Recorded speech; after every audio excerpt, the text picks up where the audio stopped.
नमस्कार, मी अंकिता जाधव. समृद्ध महाराष्ट्राच्या या भागात आपलं स्वागत. राज्य सरकारनं राज्याच्या प्रगतीच्या दिशेनं उचललेलं महत्त्वाचं पाऊल आणि त्याला अनुसंगून घेतलेल्या निर्णयावर नजर टाकणार आहोत आजच्या या भागात. चला पाहूयात. नवी दिल्लीतील भारत मंडपम इथं सुरू असलेल्या इंडिया एआय इम्पॅक्ट समिट 2026 मधील एआय इन ऍग्रीकल्चर या विषयावरील चर्चासत्रात मुख्यमंत्री देवेंद्र फडणवीस यांनी संबोधित केलं. कृषी क्षेत्रात आर्टिफिशियल इंटेलिजन्सच्या सहाय्यानं अन्न सुरक्षितता, वातावरणातील बदलाला सामोरं जाण्याची क्षमता, महिला सक्षमीकरणासह सर्वांगीण समृद्धी आणण्यासाठी शासन प्रयत्न करत असल्याचं मुख्यमंत्री देवेंद्र फडणवीस यांनी यावेळी सांगितलं. एआयचा वापर ही बाब केवळ प्रदर्शन आणि चर्चेपुरती मर्यादित न राहता ती मोठ्या संख्येनं लोकांपर्यंत पोहोचण्याची गरजही मुख्यमंत्र्यांनी प्रतिपादित केली. महाराष्ट्रासाठी महत्त्वपूर्ण करार आणि घोषणा, मोठ्या प्रमाणात वास्तविक जागतिक एआय प्रयोग सक्षम करण्यासाठी सार्वभौम एआय पायाभूत सुविधांची स्थापना, शिक्षण, आरोग्य, शेती, कल्याणकारी वितरण आणि सार्वजनिक प्रशासनात एआय पाया मजबूत करणे, संशोधन, नवोन्मेष आणि तांत्रिक विकासाची प्रगती, उदयोन्मुख एआय डोमेनमध्ये कौशल्य विकास आणि प्रशिक्षणाला प्रोत्साहन देणे. देशातला one of its kind platform आहे ज्याच्यावर शेतकऱ्यांना त्यांच्या भाषेमध्ये कुठलीही इन्फॉर्मेशन मिळू शकते. क्रॉप सायकलची इन्फॉर्मेशन मिळू शकते, क्रेडिट ऍक्सेसची इन्फॉर्मेशन मिळू शकते, मार्केटची इन्फॉर्मेशन मिळू शकते.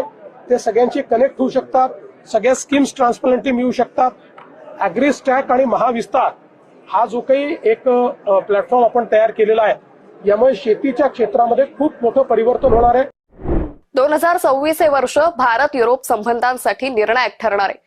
अलीकडेच युरोपियन युनियन सोबत झालेल्या मुक्त व्यापार करारामुळे भारत फ्रान्स व्यापार संबंधांनाही मोठी चालना मिळणार आहे.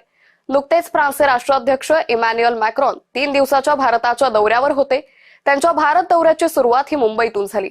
त्यांच्या दौऱ्याच्या पहिल्याच दिवशी पंतप्रधान नरेंद्र मोदी हे मुंबईत आले होते आणि दोन्ही नेत्यांमध्ये व्यापक चर्चा आणि द्विपक्षीय महत्त्वपूर्ण करारही पार पडले. फ्रान्सचे राष्ट्राध्यक्ष इमॅन्युएल मॅक्रॉन यांच्या मुंबई भेटी दरम्यान प्रधानमंत्री नरेंद्र मोदी आणि मॅक्रॉन यांच्यात लोकभवन इथं बैठक झाली. तर इंडो फ्रेंच मैत्रीचा नवा करार नेमका काय पाहतोय?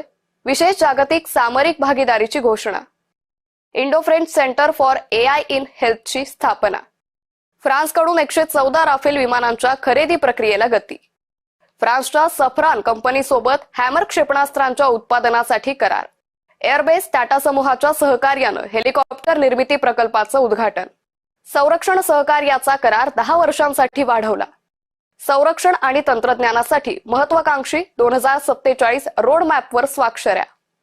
2026 हे वर्ष भारत फ्रान्स नाविन्यपूर्ण वर्ष म्हणून साजरं होणार. दुहेरी कर टाळण्याच्या करारामुळे व्यापार आणि गुंतवणूक सुलभ होणार. मुख्यमंत्री देवेंद्र फडणवीस यांच्या उपस्थितीत ग्लोबल इकॉनॉमिक कोऑपरेशन 2026 परिषदेचं उद्घाटन करण्यात आलं.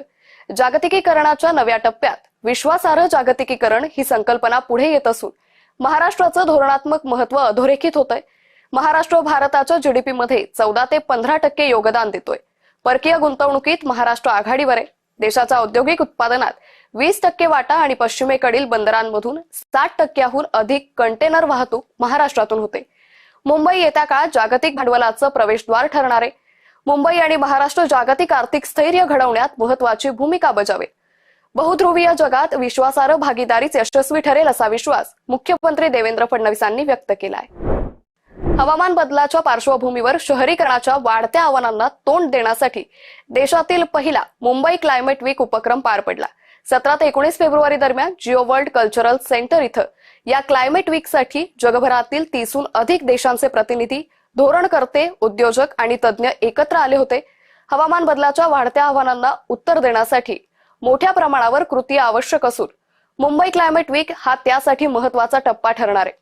हवामान बदलावरील कृती कार्यक्रमाचं नेतृत्व करण्यास महाराष्ट्र तयार असल्याचं मुख्यमंत्री देवेंद्र फडणवीसांनी अधोरेखित केलं.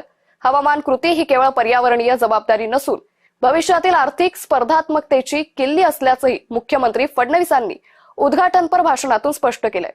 यावेळी मुंबई क्लायमेट वीक निमित्त विशेष टपाल तिकिटाचं प्रकाशनही मान्यवरांच्या हस्ते करण्यात आलं.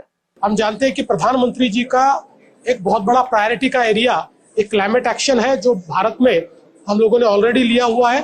और अभी इस कॉन्फ्रेंस के माध्यम से अलग अलग देशों के एक्सपीरियंसेस, वहां पर बिजनेसेस, इंफ्रास्ट्रक्चर, खेती, ये सारे क्षेत्रों में उन्होंने किया हुआ जो बदलाव है उसके ऊपर चर्चाएं होगी। कुछ अच्छे स्टार्टअप्स भी इसमें आए हुए हैं। मुझे लगता है इसका एक बहुत बड़ा फायदा होगा। उपमुख्यमंत्री सुनेत्रा अजित पवार यांच्या अध्यक्षतेखाली अल्पसंख्याक विकास विभागाची आढावा बैठक नुकतीच सह्याद्री राज्य अतिथीगृह इथं आयोजित करण्यात आली होती। अल्पसंख्याक समाजासाठी असलेला निधी प्रत्येक घटकाला समप्रमाणात आणि पारदर्शकपणे वितरित व्हावा, तसेच विभागाचं कामकाज अधिक लोकाभिमुख आणि समाजाप्रती उत्तरदायी राहण्याच्या दृष्टीने प्रयत्न करण्याच्या सूचना उपमुख्यमंत्री तथा अल्पसंख्याक विकास मंत्री सुनेत्रा अजित पवार यांनी दिल्यात। पहलगाम येथील दहशतवादी हल्ल्यात मृत्युमुखी पडलेले पुण्यातील संतोष जगदाळे यांची मुलगी आसावरी जगदाळे यांना शासकीय सेवेत विशेष बाब म्हणून सामावून घेण्याचे निर्देश उपमुख्यमंत्री एकनाथ शिंदे यांनी पुणे महानगरपालिका आयुक्त नवल किशोर राम यांना दूरध्वनीवरून दिलेत। पहलगाम हल्ल्यात मृत्युमुखी पडलेल्या नागरिकांच्या कुटुंबियांना आधार देण्यासाठी उपमुख्यमंत्री एकनाथ शिंदे यांनी पुण्यातील जगदाळे कुटुंबियांची भेट घेतली होती। यावेळी त्यांनी संतोष जगदाळे यांच्या पत्नी प्रगती जगदाळे आणि मुलगी आसावरी जगदाळे यांचं सांत्वन करून या कुटुंबाला आर्थिक आधार मिळावा यासाठी आसावरीला शासकीय सेवेत सामावून घेण्याचं आश्वासन दिलं होतं। समृद्ध महाराष्ट्राच्या आजच्या या भागात एवढंच। पुन्हा भेटूयात नवीन घडामोडी आणि महत्त्वपूर्ण निर्णयांबाबतच्या नवनव्या बातम्यांसह पुढील आठवड्यातील समृद्ध महाराष्ट्र या आमच्या कार्यक्रमात। तुर्त एवढंच। नमस्कार।